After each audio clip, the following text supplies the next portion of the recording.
Welcome to bird media. నేను మీ పవన్ కృష్ణమూర్తి. తెలంగాణ ముఖ్యమంత్రి రేవంత్ రెడ్డి గారు హైదరాబాద్ మెట్రో విస్తరణకి కేంద్రం సహకరించడం లేదని విమర్శించారు.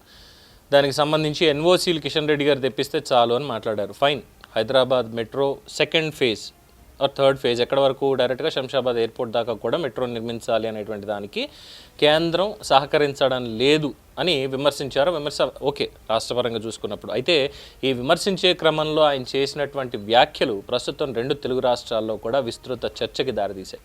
ముఖ్యంగా జూబ్లీహిల్స్, మాదాపూర్ ప్రాంతాల పరిమాణాన్ని విశాఖపట్నంతో పోలుస్తూ చేసినటువంటి వ్యాఖ్యలు, బంజారాహిల్స్ జూబ్లీహిల్స్తో కలిపితే ఎంత ఉంటుందో, ఈ మాదాపూర్ కలిపితే ఎంత ఉంటుందో అంత ఉంటుంది విశాఖపట్నం అని ఆయన చేసినటువంటి వ్యాఖ్యలు రాజకీయ వాదన కాకుండా నగరాల అభివృద్ధి, ఆర్థిక సామర్థ్యం, మౌలిక వసతుల అవసరాల మీద సరికొత్త చర్చకి తెరలేపాయి. ఒక నగర ప్రాధాన్యతని కేవలం దాని భౌగోళిక విస్తీర్ణం లేదా పరిమాణం ఆధారంగా అంచనా వేయడం సరికాదు అనేది పట్టణాభివృద్ధి నిపుణులు చెప్తున్నటువంటి మాట. నగరం సృష్టిస్తున్నటువంటి ఆర్థిక కార్యకలాపాలు, జనాభా సాంద్రత, పారిశ్రామిక బలం, రవాణా అవసరాలు, భవిష్యత్తు విస్తరణ, ఈ అవకాశాలు, ఇలాంటి అంశాలే ప్రామాణికంగా తీసుకోవాలి అంటున్నారు. అలాగే భౌగోళిక లెక్కల ప్రకారం జూబ్లీహిల్స్, మాదాపూర్ ప్రాంతాల విస్తీర్ణం పరిమితంగా ఉండగానే గ్రేటర్ విశాఖపట్నం పరిధి వందల చదరపు కిలోమీటర్లలో విస్తరించింది. మెట్రోపాలిటన్ ప్రాంతాన్ని పరిగణలోకి తీసుకుంటే విశాఖపట్నం ప్రభావం పరిధి మరింత విస్తృతంగా ఉంటుంది. ఇక విశాఖపట్నం ప్రస్తుతం దేశంలో వేగంగా అభివృద్ధి చెందుతున్నటువంటి నగరాల్లో 17వ స్థానంలో ఉంటుంది. పారిశ్రామిక, విద్య, ఐటీ, పోర్ట్ ఆధారిత కార్యకలాపాల వల్ల జనాభా నిరంతరం పెరుగుతూనే ఉంది.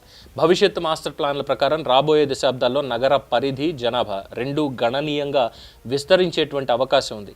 ఈ నేపథ్యంలోనే విశాఖపట్నాన్ని కేవలం హైదరాబాద్లో ఉన్నటువంటి రెండు అభివృద్ధి చెందిన ప్రాంతాలతో పోల్చడం పట్టణ ప్రణాళిక కోణంలో పూర్తి చిత్రాన్ని ప్రతిబింబించదు అనేదే ఇక్కడ ప్రతి ఒక్కళ్ళ అభిప్రాయం. ఇక విశాఖపట్నం ఆర్థిక బలం దాని వైవిధ్యంలోనే ఉంది. ఐటీ రంగంతో పాటుగా పోర్టు, ఉక్కు పరిశ్రమ, పెట్రోలియం, ఫార్మా, విద్యుత్ ఉత్పత్తి, రక్షణ రంగ సంస్థలు నగర ఆర్థిక వ్యవస్థకి ప్రధాన ఆధారాలు. దేశంలో కీలక పోర్టు నగరంగా విశాఖకి ప్రత్యేక గుర్తింపు ఉంది. Eastern naval command. అలాగే సముద్ర వాణిజ్యం, ఎగుమతులు, దిగుమతులు, పారిశ్రామిక ఉత్పత్తి, లాజిస్టిక్స్ రంగాల్లో నగరం చాలా కీలకమైనటువంటి పాత్ర పోషిస్తోంది. At the same time digital మరియు మౌలిక వసతులు, డేటా సెంటర్లు, ఐటీ పెట్టుబడులు పెరుగుతున్నటువంటి నేపథ్యంలో విశాఖ సరికొత్త ఆర్థిక అవకాశాలకి కేంద్రంగా మారుతోంది. ఇక మెట్రో రైల్ ప్రాజెక్టులు అనేవి నగర విస్తీర్ణం ఆధారంగా మంజూరు చేయాలి అంటే అనేక నగరాలకు ఎప్పుడో మంజూరైపోయి ఉండేవి. ప్రయాణికుల సంఖ్య, ట్రాఫిక్ ఒత్తిడి, భవిష్యత్ రవాణా అవసరాలు, ఆర్థిక కార్యకలాపాలు, పట్టణ విస్తరణ ఇలాంటి అంశాలని పరిగణలోకి తీసుకుని నిర్ణయాలు తీసుకుంటారు. విశాఖపట్నంలో పారిశ్రామిక కార్మికులు, విద్యార్థులు, ఉద్యోగులు, పోర్టు కార్యకలాపాలకు అనుసంధానమైనటువంటి భారీ రవాణా అవసరాలు ఇన్నున్నాయి. అందుకే మెట్రో వంటి భారీ ప్రజా రవాణా వ్యవస్థల దృష్టిలో పెట్టబడుతోంది. ఇక హైదరాబాద్ మెట్రో విస్తరణకి అనుమతులు ఆలస్యం కావడానికి సాంకేతిక, ఆర్థిక, విధానపరమైనటువంటి కారణాలు ఉన్నాయనేది చాలామంది చెప్తున్నటువంటి విషయం. మరి అలాంటి అంశాల మీద చర్చ జరగాల్సినటువంటి సమయంలో ఇతర నగరాలని తక్కువ చేసి చూపించేటువంటి పోలికలు సమస్యకి ఏమైనా పరిష్కారాన్ని తీసుకొస్తాయా? రేవంత్ రెడ్డి గారికి ఇప్పుడు విశాఖపట్నాన్ని విమర్శించేస్తే హైదరాబాద్ మెట్రో కంప్లీట్ అయిపోతుందా విస్తరణ అనేది? లేదు కదా. విశాఖపట్నానికి ఇచ్చారు అనేటువంటిది, అంటే ఇక్కడ బీఆర్ఎస్ ట్రాప్లో పడుతున్నారు అని చెప్పడంలో ఏమాత్రం అతిశయోక్తి లేదు.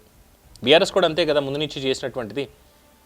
రాష్ట్ర విభజనకి ఆంధ్ర పాలకులు అన్నారు, విభజించిన తర్వాత ఆంధ్రప్రదేశ్ వాళ్లే తెలంగాణకి అన్యాయం చేస్తున్నారు అంటూ మాట్లాడి ఇప్పటిదాకా కూడా మీరు ఆంధ్ర వాళ్ళకి ఏం పని అనేటువంటి విధంగానే మాట్లాడుతున్నారు. అంతెందుకు కేసీఆర్ కూడా అమరావతి ఎందుకు, అసలు కట్టడం వేస్ట్ అంటూ మాట్లాడాడు ఆయన కూడా. అంటే ఆంధ్రాని విమర్శించేటువంటి స్థాయికి తెలంగాణ రాజకీయం పడిపోయిందా, దిగజారిపోయిందా? ఆంధ్రాని విమర్శించకపోతే, ఏదో ఒకటి కంపేర్ చేసుకోకపోతే, అదేదో మా పక్కన మహారాష్ట్ర ఉంది దాంతో కంపేర్ చేసుకోండి. జూబ్లీ హిల్స్, బంజారా హిల్స్ ఎలా ఉన్నాయో మహారాష్ట్రలో ఇలా ఉంది, అక్కడ ఏమైనా మెట్రో ఇచ్చారంటే దానికి చెప్పండి. లేదు. పక్కన కర్ణాటక ఉంది, కర్ణాటకకు సంబంధించి ట్రాఫిక్ మాట్లాడండి. లేదు. పోనీ తమిళనాడు గురించి లేదు. Then why only Andhra Pradesh? అందులోనూ ఇప్పుడు సెంటర్ ఆఫ్ అట్రాక్షన్గా నడుస్తోంది. ఒకటి అమరావతి, రెండు విశాఖపట్నం కంప్లీట్గా.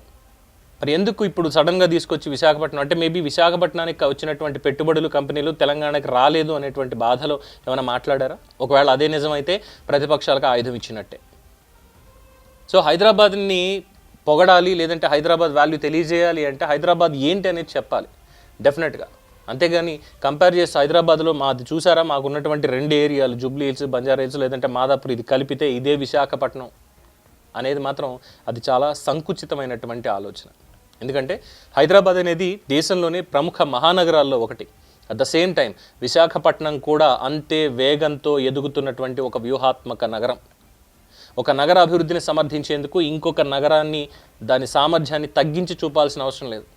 విశాఖపట్నంతో పోల్చి హైదరాబాద్లో ఏముందిరా భయ్, ఏం లేదని ఎవ్వరు మాట్లాడడం లేదు. అమరావతిని చూపించి హైదరాబాద్తో కంపారిజన్ అనేది ఎవరు తీసుకురావడం లేదు. హైదరాబాద్, విశాఖపట్నం 2 తెలుగు ప్రజల గర్వానికి గర్వకారణమైనటువంటి నగరాలు. ఒకటి ఇప్పటికే అంతర్జాతీయ గుర్తింపు పొందింది, మెట్రోపాలిటన్ కేంద్రంగా కూడా ఉంది. ఇంకొకటి అంటే విశాఖపట్నం భవిష్యత్తు ఆర్థిక శక్తిగా వేగంగా ఎదుగుతుంది. అభివృద్ధి చర్చలు నగరాల మధ్య పోలికలకే పరిమితం కాకుండా వాటి ప్రత్యేకతలు, వాటి అవసరాలు, దేశ ఆర్థిక వ్యవస్థకి అవి చేస్తున్నటువంటి సేవల ఆధారంగా సాగితే ప్రజలకి ఉపయోగకరమైనటువంటి ఫలితాలు వస్తాయి. అండ్ ఫర్ షూర్ ఇంకొక 10 ఏళ్లలో విశాఖపట్నం హైదరాబాద్ని కూడా ఢీకొట్టే స్థాయికి ఖచ్చితంగా చేరుకుంటుంది అనడంలో ఏమాత్రం అతిశయోక్తి లేదు. ఇదే డెవలప్మెంట్ కనుక ఎటువంటి అడ్డంకులు, ఎలాంటి దుర్మార్గులు అడ్డుపడకుండా ఉంటే ఖచ్చితంగా వచ్చే 10 ఏళ్లలో సగర్వంగా, అది కూడా చాలా హుందాగా, గౌరవప్రదమైనటువంటి, ఆరోగ్యకరమైనటువంటి ఒక పోటీతో హైదరాబాద్ని కూడా మించేటువంటి ఒక నగరంగా విశాఖపట్నం ఎమర్జ్ అయ్యి తీరుతుంది. At the same time Hyderabad కూడా ఇంకా అలాగే ఎదగాలి అనేటువంటి కోరిక కూడా ప్రతి ఒక్కరికి ఉంది. ఇది ఎదగాలి అంటే అది పడిపోవాలి అనేటువంటి సంకుచిత మనస్తత్వాలు అయితే డెఫినెట్గా ఎవరికి లేవు. కేసీఆర్ గారి ట్రాప్లో, లేదంటే బీఆర్ఎస్ ట్రాప్లో రేవంత్ రెడ్డి గారు పడుతున్నారు. దయచేసి అందులో పడద్దు అనేదే చాలామంది చెప్తున్నటువంటి విషయం, ప్రత్యేకంగా ఈ కంపారిజన్ తీసుకొచ్చే చోట. దీని మీద మీ అభిప్రాయాన్ని తెలియచేయండి. చూస్తూనే ఉండండి ది బర్డ్ మీడియా. ఈ వీడియో మీకు నచ్చినట్లయితే లైక్ చేయండి, షేర్ చేయండి, సబ్స్క్రైబ్ చేయండి. మరిన్ని అప్డేట్ల కోసం మా వాట్సాప్ ఛానల్ను ఫాలో చేయండి.